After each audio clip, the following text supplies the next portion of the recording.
السلام علیکم دوستو، آج کی اس ویڈیو میں ہم ذکر کریں گے ایک ایسے عظیم صحابی کا جنہوں نے ایمان کے بدلے دنیا کی ساری تکالیف برداشت کیے،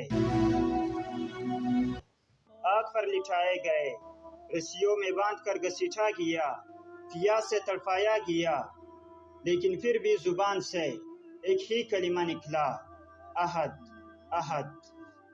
جی ہاں دوستو، یہ ہے اسلام کے پہلے مؤذن حضرت بلال حبشی رضی اللہ تعالیٰ عنہ۔ ان کی کہانی ایمان، صبر اور عشق الہی کی سب سے بڑی مثال ہے۔ بلال کا تعلق حبشہ، آج کا ایتھوپیا سے تھا۔ وہ مکہ میں امیہ بن خلف نامی سردار کے غلام تھے۔ غلامی کی زنجیریں جسم کو باندھ سکتی تھی، لیکن بلال کا دل آزاد تھا۔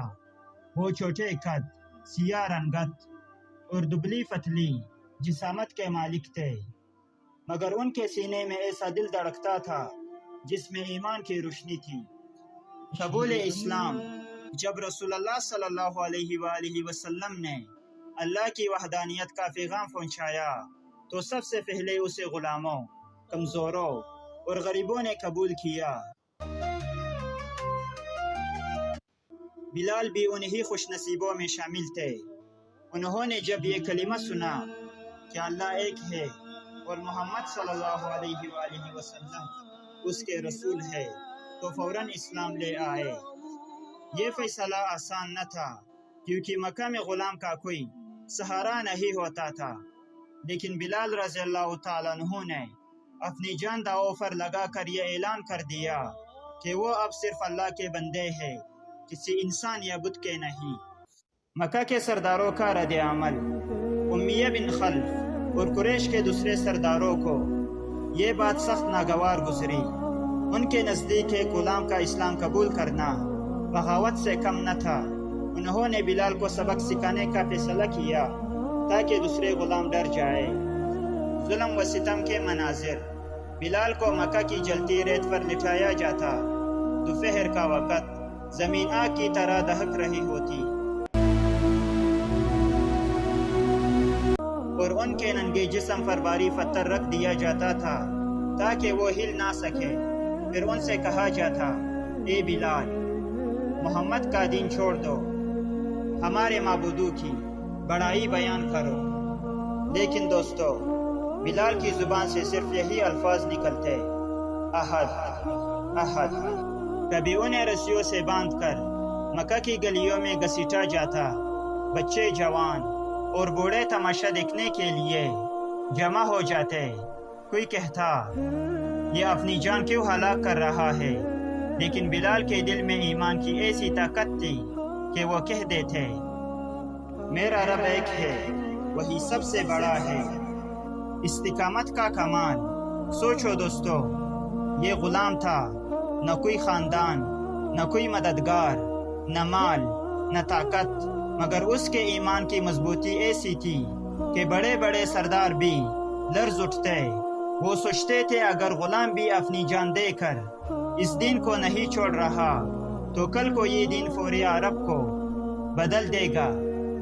حضرت ابوبکر صدیق رضی اللہ تعالیٰ عنہ کی ہمدردی۔ انہی دنوں حضرت ابوبکر نے جب بلال کی اذیت دیکھی تو ان کا دل تڑپ گیا۔ انہوں نے امیہ بن خلف سے کہا، بلال کو مجھے بیچ دو۔ امیہ نے غرور سے کہا، لے لو، یہ غلام کسی کام کا نہیں۔ حضرت ابوبکر صدیق رضی اللہ تعالیٰ عنہ نے فوراً بلال کو خرید کر آزاد کر دیا۔ یہ آزادی محض غلامی سے نجات نہ تھی، یہ ایمان کی عظیم کامیابی تھی۔ اب بلال رضی اللہ تعالیٰ عنہ آزاد انسان کی طرح رسول اللہ صلی اللہ علیہ وآلہ وسلم کے قریب رہنے لگے۔ حضرت بلال حبشی رضی اللہ تعالیٰ عنہ کی آزادی کے بعد کی زندگی۔ آزادی ملنے کے بعد حضرت بلال حبشی رضی اللہ تعالیٰ عنہ نے اپنی پوری زندگی رسول اللہ صلی اللہ علیہ وآلہ وسلم کی خدمت اور اسلام کی تبلیغ کے لیے وقف کر دی۔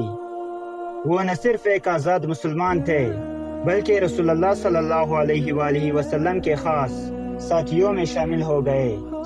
مدینہ کی ہجرت جب رسول اللہ صلی اللہ علیہ وآلہ وسلم مکہ سے مدینہ کی طرف ہجرت فرما رہے تھے تو بلال بھی ان کے ساتھ تھے۔ مدینہ پہنچ کر مسلمانوں کے لیے ایک منظم معاشرہ بنایا گیا۔ مسجد نبوی تعمیر ہوئی اور مسلمانوں کو 5 وقت نماز کے لیے بلانے کا انتظام کرنا تھا۔ پہلی اذان کی سعادت۔ ایک دن حضرت عبداللہ بن زید رضی اللہ تعالیٰ عنہ نے خواب میں اذان کے الفاظ دیکھے۔ حضرت عبداللہ بن زید رضی اللہ تعالیٰ عنہ یہ خواب لے کر فوراً نبی کریم صلی اللہ علیہ وآلہ وسلم کے پاس آئے اور پورا واقعہ سنایا۔ آپ نے فرمایا، بلال، تمہارے پاس سب سے بلند اور پاکیزہ آواز ہے، تم اذان دو۔ دوستو، وہ لمحہ کتنا عظیم تھا جب بلال رضی اللہ تعالیٰ عنہ نے مسجد نبوی کی چھت پر کھڑے ہو کر پہلی مرتبہ اذان دی۔ الفاظ جب ان کی زبان سے نکلے تو مدینہ کی گلیوں میں گونج اٹھے۔ مسلمان خوشی سے جھوم گئے اور کافروں کے دل کانپ گئے۔ یہ اعلان تھا کہ اب اللہ کی عبادت کھلم کھلا ہوگی۔ بلال اور رسول اللہ صلی اللہ علیہ وآلہ وسلم کی قربت۔ حضرت بلال ہمیشہ رسول اللہ صلی اللہ علیہ وآلہ وسلم کے قریب رہتے۔ آپ جہاں جاتے بلال ساتھ ہوتے۔ جنگ بدر، احد اور خندق میں بھی انہوں نے بہادری سے حصہ لیا۔ ان کا ایمان اور عشق رسول ان کی ہر بات سے جھلکتا تھا۔ رسول اللہ صلی اللہ علیہ وآلہ وسلم کے وصال کے بعد جب رسول اللہ صلی اللہ علیہ وآلہ وسلم کا وصال ہوا تو بلال کی حالت بدل گئی۔ ان کا دل ٹوٹ گیا۔ انہوں نے اذان دینا چھوڑ دی، کیونکہ جب وہ اشہد ان محمد رسول اللہ کہتے تو آنکھوں سے آنسو رک نہ پاتے۔ ایک روایت کے مطابق انہوں نے مدینہ چھوڑ دیا اور شام کے علاقے میں رہنے لگے، مگر ان کی محبت اور قربانی ہمیشہ مسلمانوں کے دلوں میں زندہ رہی۔ بلال کا مقام۔ حضرت بلال رضی اللہ تعالیٰ عنہ اسلام کے پہلے موزن ہے اور ان کی یہ خدمت قیامت تک یاد رکھی جائے گی۔ ایک غلام سے اللہ نے انہیں ایسا مقام دیا کہ جنت کی خوشخبری ان کے لیے مقرر ہو گئی۔ رسول اللہ صلی اللہ علیہ وآلہ وسلم نے فرمایا تھا کہ میں نے جنت میں بلال کے قدموں کی آہٹ سنی۔ رسول اللہ صلی اللہ علیہ وآلہ وسلم کے وصال کے بعد بلال کا دل مدینہ میں ٹکتا نہیں تھا۔ وہ کہتے، اب جب میرا محبوب صلی اللہ علیہ وآلہ وسلم دنیا میں نہیں رہا تو مجھے یہاں اذان دینے کی طاقت نہیں۔ انہوں نے خلیفہ اول حضرت ابوبکر صدیق رضی اللہ تعالیٰ عنہ سے اجازت مانگی کہ وہ مدینہ چھوڑ کر شام دمشق جانا چاہتے ہیں۔ حضرت ابوبکر صدیق رضی اللہ تعالیٰ عنہ نے اجازت دے دی۔ شام کی زندگی۔ بلال شام گئے اور وہاں جہاد میں بھی حصہ لیا۔ کئی سال وہاں رہے اور ہمیشہ سادہ زندگی گزاری۔ نہ مال کی محبت نہ دنیا کی حرص۔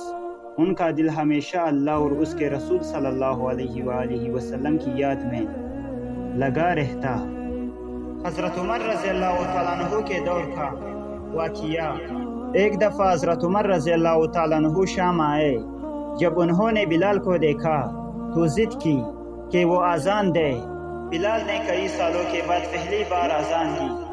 جیسے ہی اشہد ان محمد رسول اللہ کہا تو حضرت عمر رضی اللہ تعالیٰ عنہ سمیت تمام حاضرین کی آنکھوں سے آنسو بہنے لگے۔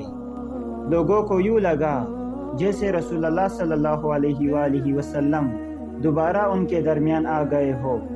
بلال کی وفات۔ حضرت بلال رضی اللہ تعالیٰ عنہ کا انتقال شام ہی میں ہوا۔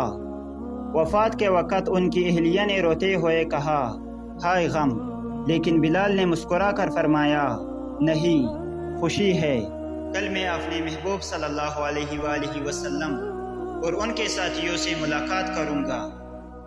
یہ تھے حضرت بلال رضی اللہ تعالیٰ عنہ، ایک غلام جنہیں ایمان نے آسمانوں تک بلند کر دیا، جن کی زبان سے نکلا ہوا احد احد آج بھی ایمان والوں کی دلوں کو تازگی بخشتا ہے۔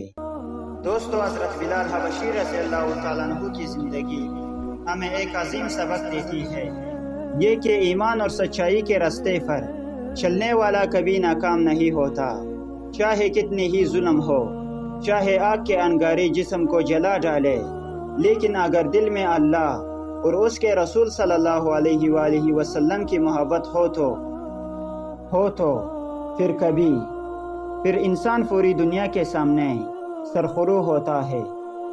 بلال رضی اللہ تعالیٰ عنہ غلامی کی زنجیروں سے نکل کر وہ مقام حاصل کرتے ہیں کہ مدینہ کی فضاؤں میں ان کی اذان کی آواز سن کر رسول اللہ صلی اللہ علیہ وآلہ وسلم کی آنکھیں خوشی سے نم ہو جاتے۔ یہ ہمیں یہ سبق دیتی ہے کہ اصل عزت نہ رنگ میں ہے، نہ نسل میں، نہ دولت میں، بلکہ ایمان اور تقوی میں ہے۔ دوستو، حضرت بلال رضی اللہ تعالیٰ عنہ کی یہ کہانی صرف تاریخ کا حصہ نہیں بلکہ ہماری زندگیوں کے لیے روشنی ہے۔ اگر ہم بھی مشکلات میں اللہ کو یاد رکھیں، ایمان پر ڈٹے رہے اور اپنے دل کو پاک رکھے تو یقین مانیے کہ اللہ ہمیں بھی دنیا اور آخرت میں بلند مقام عطا کرے گا۔ اگر آپ کو یہ ویڈیو پسند آئی تو چینل کو سبسکرائب کریں اور بیل آئیکن کو ضرور دبائیں تاکہ ایسی ایمان افروز کہانیاں آپ تک پہنچتی رہے۔